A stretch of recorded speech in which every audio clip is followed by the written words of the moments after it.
Hi, so while we took a break, I went ahead and sewed down the side front and the center front with the double needle machine, and now I'm just gonna go ahead and when I did that, I made sure that got the straps sewed down very well. And now we're just gonna go ahead and add the under piece for the body band, the bottom band. So there's a 1/2 inch seam allowance. I had basted this together earlier.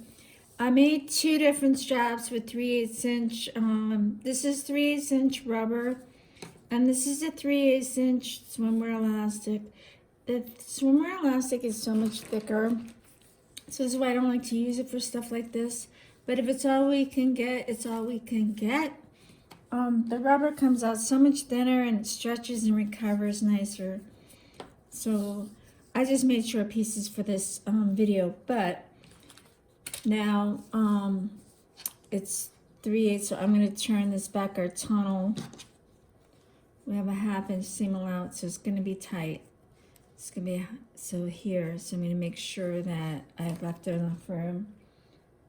Let's just turn this back, set just a couple pins here, and create a tunnel and sew it down.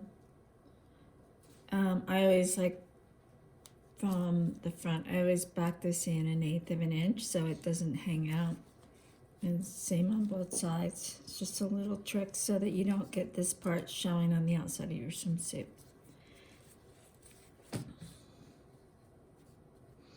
And when you fold it, you're going to have a little excess, so I want you to kind of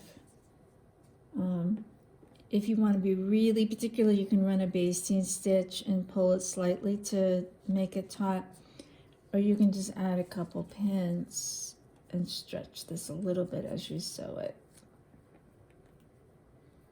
I'm not a big fan of pins in swimwear, but sometimes you have to put a few extra. I like to just have 3 or 4 at the most on anything I sew. So this triangle top's for full bust, so I have a my curve is much deeper than it would be if I had just done it for like the smaller or less coverage styles.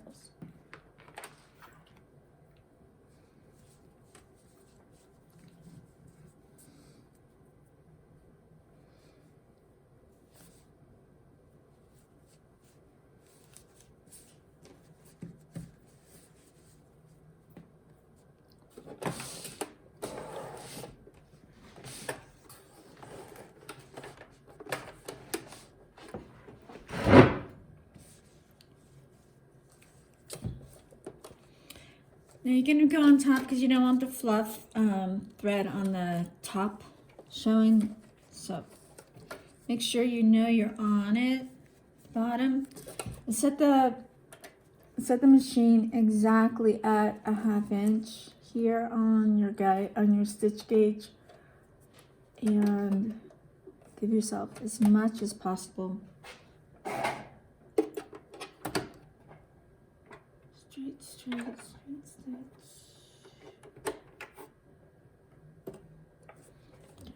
Super easy doing just a basic little tunnel.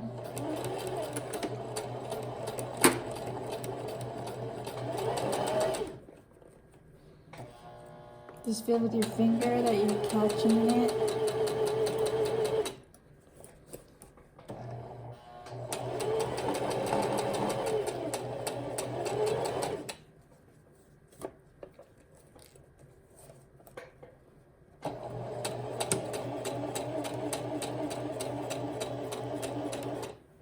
And try not to stretch it as you sew it, but it's hard, especially on a curve, but do your best.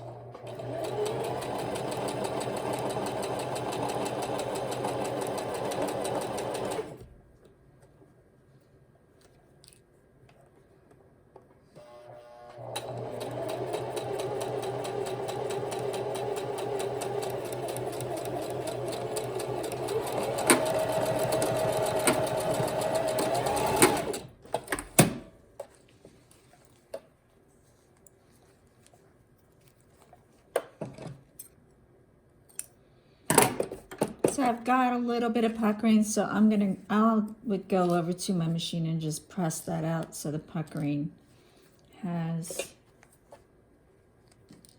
not going to show. So that's really it. You can take your little handy cute this, and then you can feed it through. You can use this hook and you can just start to feed it through, or a safety pin works just as well to feed this through your top,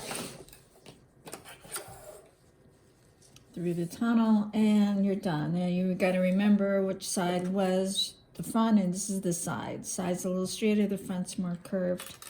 And then the version that you would do with a pad, you would just take that lining piece where it would have that cut out, and then you could just slide the pad in there. So you just take that lining piece and you would just do a zigzag stitch right along that little open edge for the slot.